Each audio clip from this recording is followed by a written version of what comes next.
Welcome to GRID3's webinar series. Today's webinar is on mapping subnational boundaries. The presenters for this webinar are Emily Schnar, Country Manager for Nigeria, Sarto Kwarder, Technical Lead, Olena Burkowska, Country Manager for Zambia, and myself, Jamia Ecker, a member of the Country Coordination Team.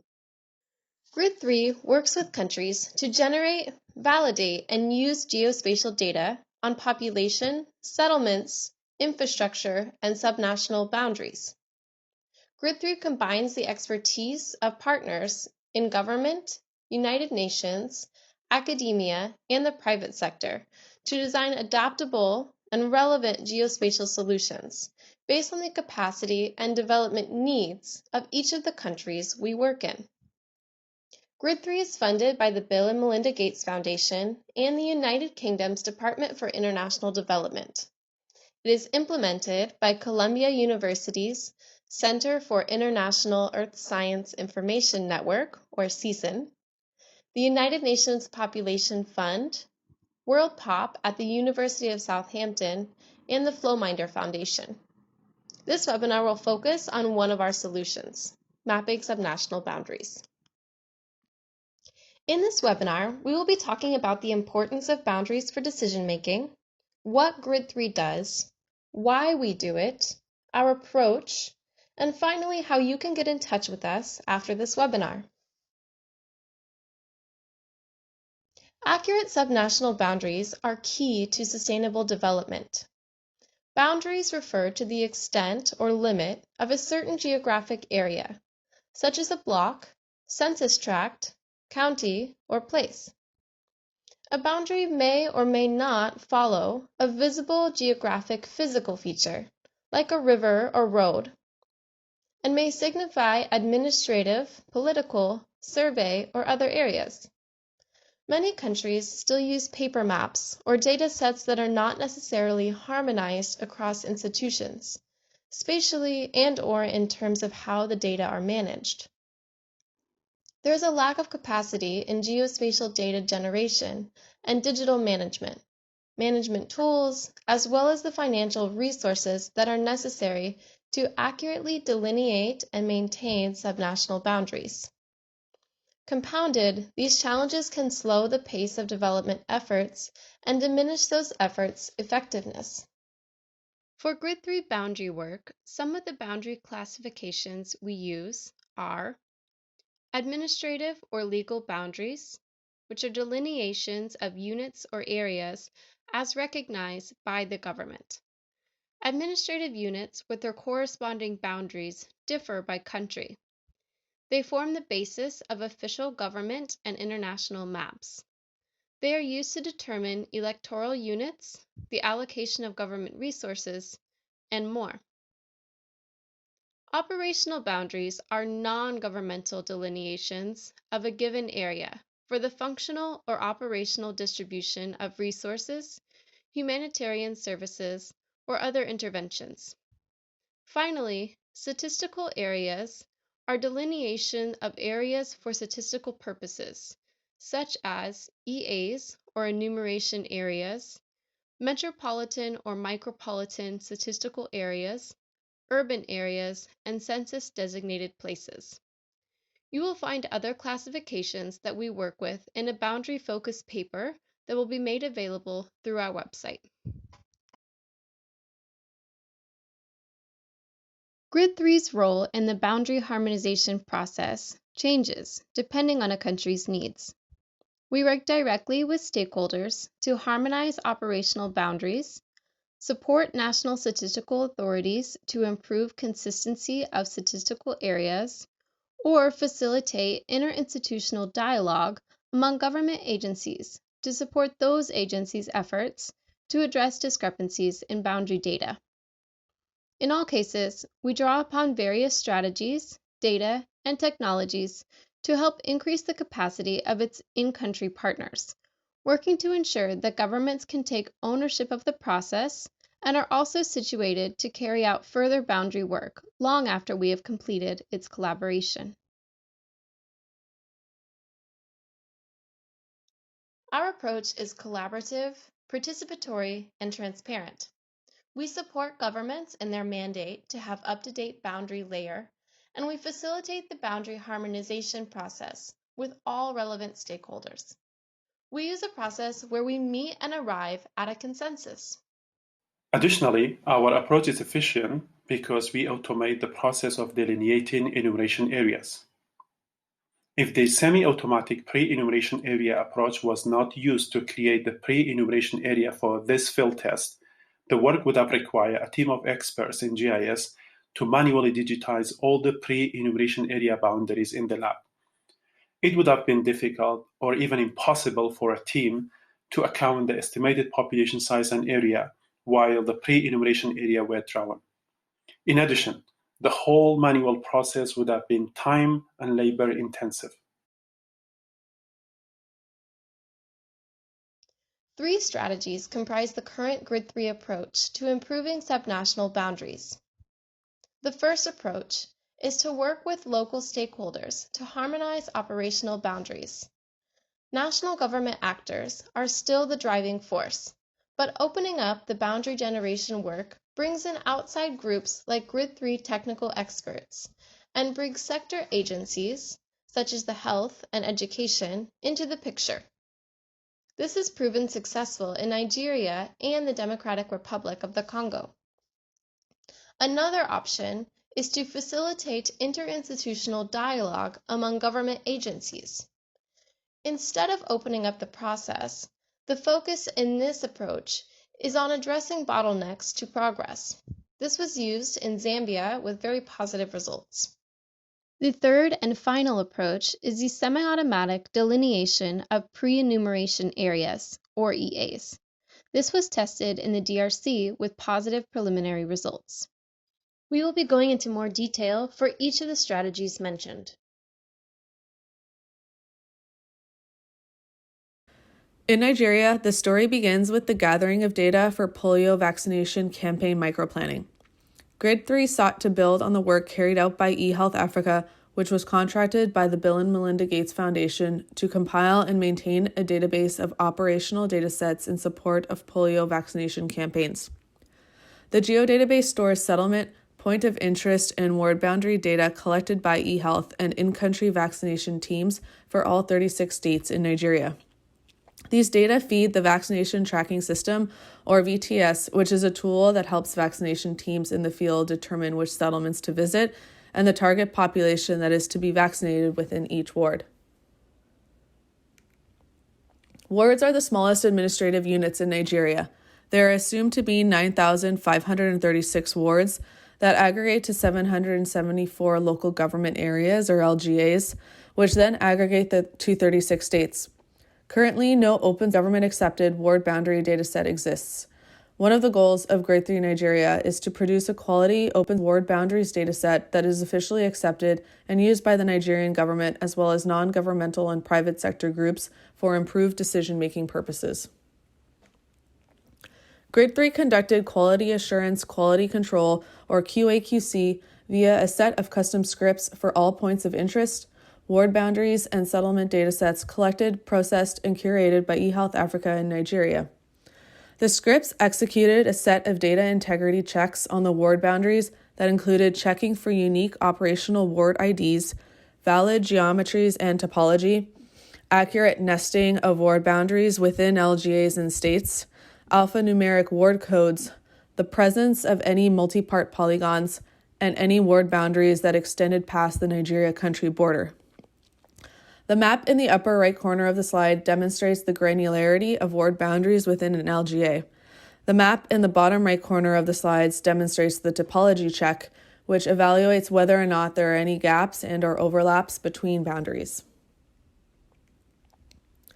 In addition to the automated QA/QC checks, ward boundaries located in built-up areas were visually inspected to ensure they followed natural or man-made features like roads, railways, and rivers.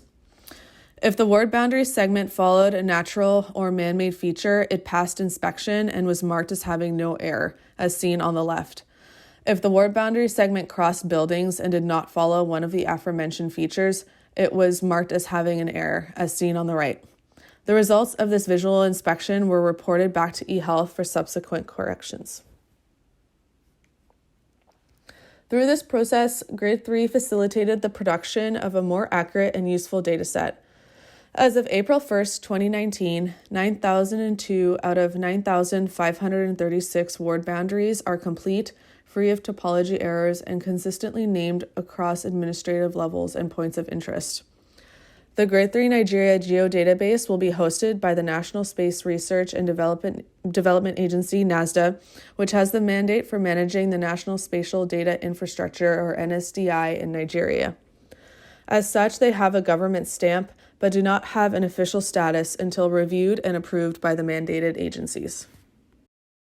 In the Democratic Republic of the Congo, catchment areas for health facilities are referred to as health areas.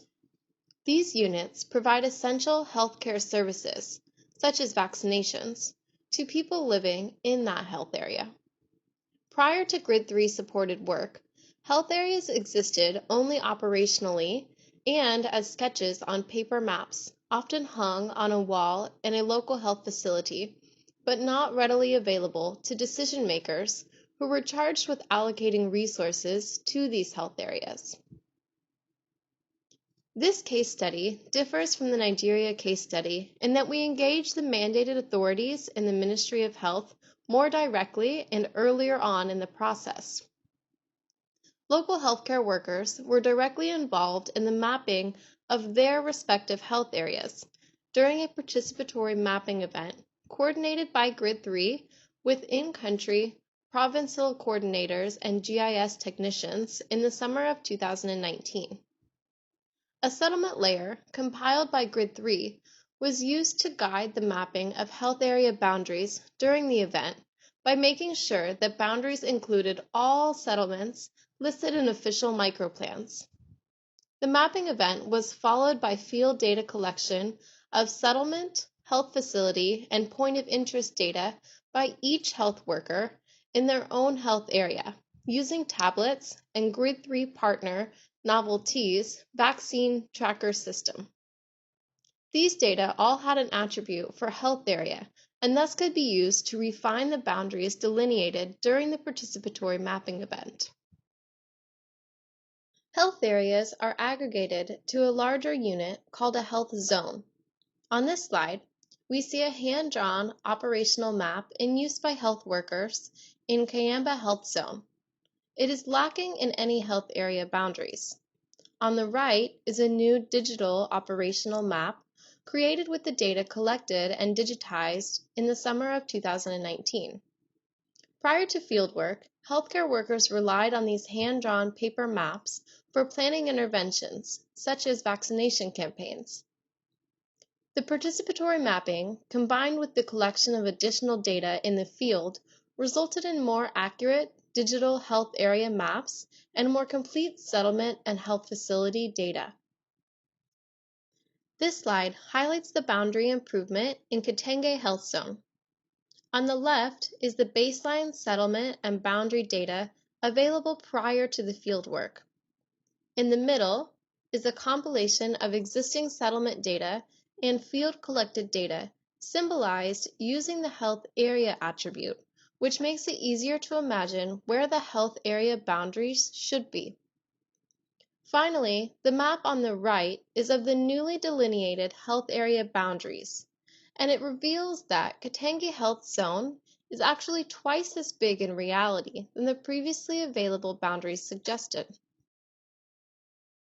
Here we can see the transformation of a map of 4 health zones in Alamambi before and after fieldwork. Evidence of the GRID3 strategy of opening up the boundary generation process can lead to improving the accuracy of health area boundaries in a consistent and efficient way. Opening up the process enables boundary generation work to focus on priority, sector-based needs, increasing the likelihood that the boundary work will lead to improved development outcomes. Through this process and the direct involvement of local stakeholders, GRID3 helped to produce highly accurate health catchment boundaries in the 2 provinces. As of March 1, 2020, 486 health areas within 20 different health zones have been georeferenced, validated by Ministry of Health officials, and are free of topology errors. The health area and health zone boundaries will be used for various healthcare service planning and delivery, including routine immunization services and vaccination campaigns.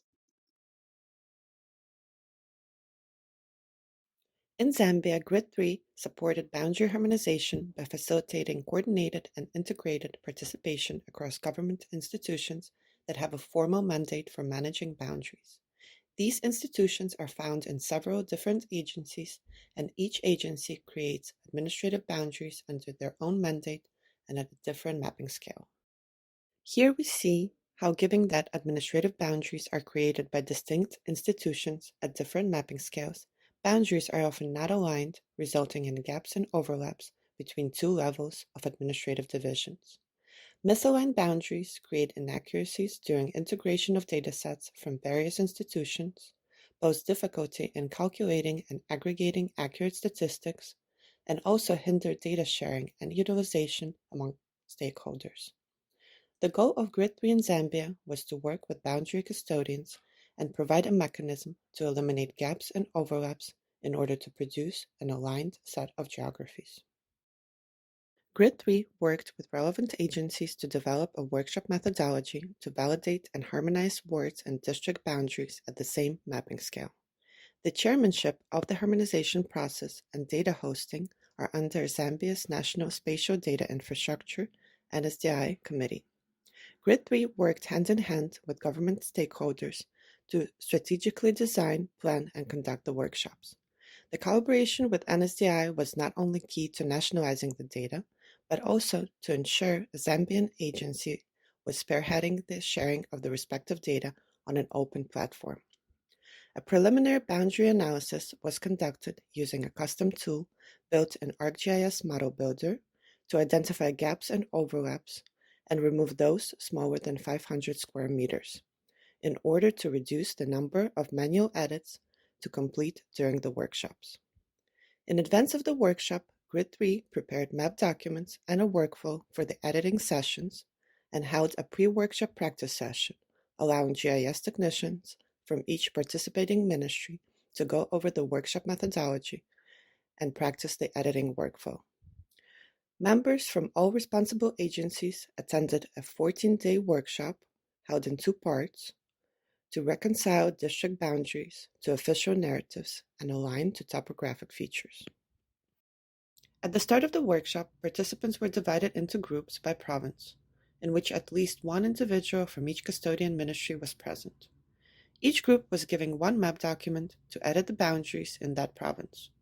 At individual group level, a GIS technician connected a laptop to a projector to visualize the editing session for all group participants to see and discuss before making the edits. Another group member read aloud the narrative for a district, while a GIS specialist spun around the map to follow the narrative description. In many cases, the district boundaries needed to be retraced to follow topographic features more precisely. Imagery within a mapping document was turned on when the boundary had to be aligned and switched on and off to make sure the revised boundary was consistent with both topographic maps and the natural features on the ground.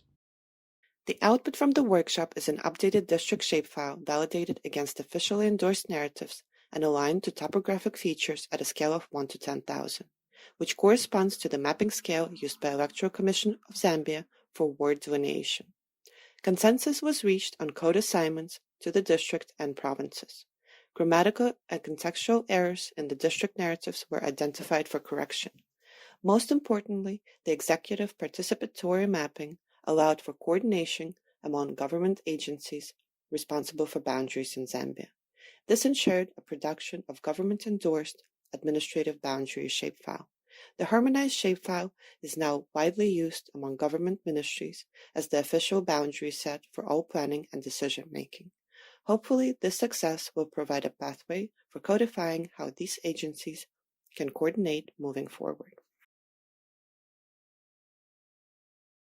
For interviewer-based census, enumerators cover assigned enumeration areas, which include all households and persons in an officially designated geographic area during a specified and usually short period of time in order to meet the requirements of universality and simultaneity. Enumeration areas are crucial to both the structure of statistical areas and to the structure of census management. An enumeration area is a statistical area bounded by visible features such as streets, roads, streams, and railroad tracks, and by non-visible boundaries such as selected property lines and city, township, school districts, and county boundaries. Creating and updating enumeration area boundaries are a challenging yet essential task in the preparation for a census. Commonly, this is done by digitizing small geographic units on high-resolution satellite imagery, or by physically walking along the boundaries of enumeration areas. We know both techniques require significant time and labor investments.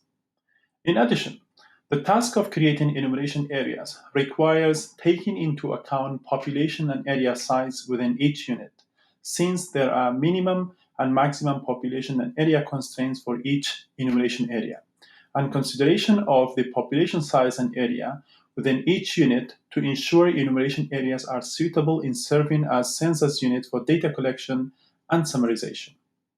Fortunately, GRID3 has a response to this challenge.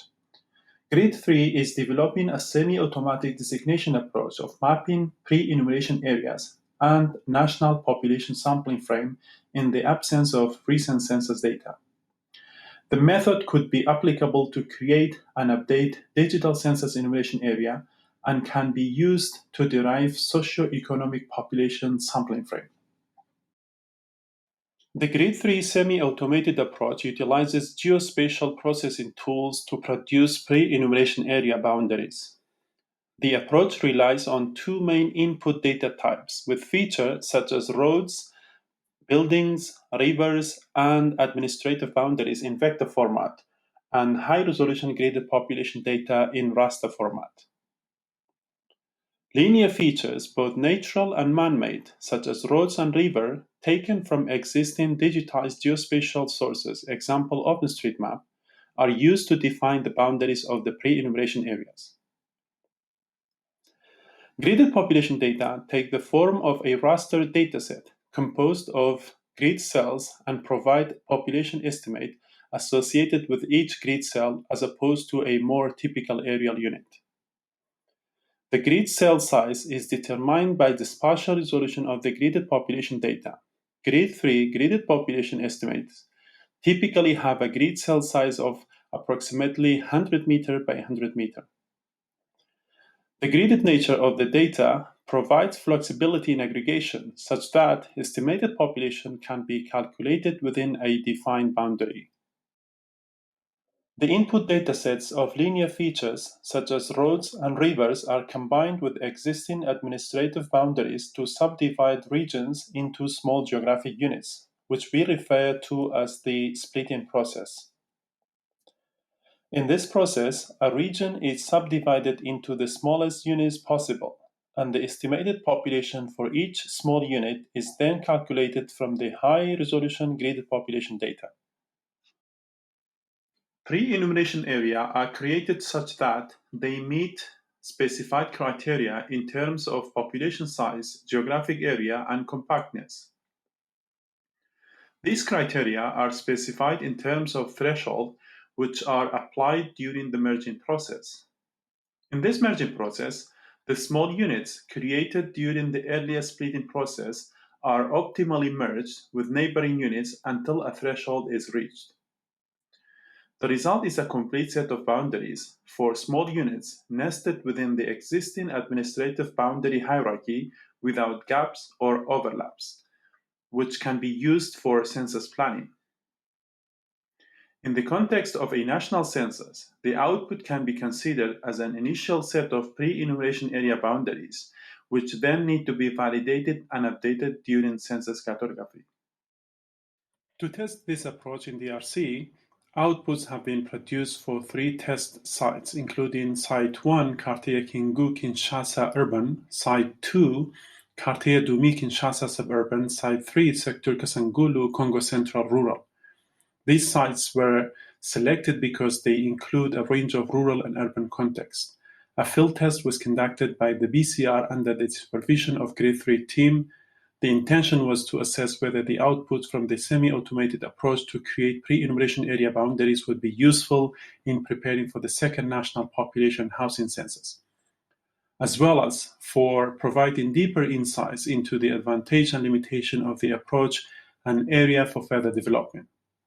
In the first stage, a visual assessment was carried out by comparing the generated pre-enumeration area boundaries against high-resolution satellite imagery to assess if the generated pre-enumeration area meet the BCR's criteria, including specified population threshold, pre-enumeration area boundaries nesting within administrative boundaries, and respecting obstacles such as river. Importantly, in the field, a subset of the pre-enumeration area was assessed to check how the boundaries related to the ground feature and their feasibility as units for population enumeration. The estimated population for each pre-enumeration area was calculated from the GRID3 high-resolution graded population data and were also assessed via a household enumeration exercise on the ground. You can see on the right side different examples of the generated pre-enumeration area boundaries are shown in rural and urban contexts. White lines represent the pre-enumeration area boundaries and amber lines represent the GPS tracks that were used by the cartographer in the field. It would not be expected for the GPS tracks of the field team's movement to exactly match the pre-enumeration area boundaries. Rather, the GPS tracks were used to provide an indication of which part of the pre-enumeration area boundaries and settlements were checked. In some cases, the field team also had to get out of the pre-enumeration area several times to make sure that all the necessary sites of the pre-enumeration area were checked, report if any houses were cut by the pre-enumeration area boundaries, and ensure that all the households within the pre-enumeration area are accessible and can be enumerated with no barriers. In conclusion, the fieldwork was successfully conducted and expectations were met and even exceeded. The pre-enumeration area outputs were found to help facilitate enumeration as the BCR team could navigate within the pre-enumeration area boundaries with ease and count every person within these areas. It's expected, therefore, that this approach could be scaled to create a national dataset of pre-enumeration area boundaries in DRC to be used in the upcoming census. We also expect the approach could be adapted to update digital enumeration area boundaries in contexts where census enumeration area are outdated. If you have any questions about our boundary work, reach out to us at info@grid3.org. You can also check out our website at www.grid3.org.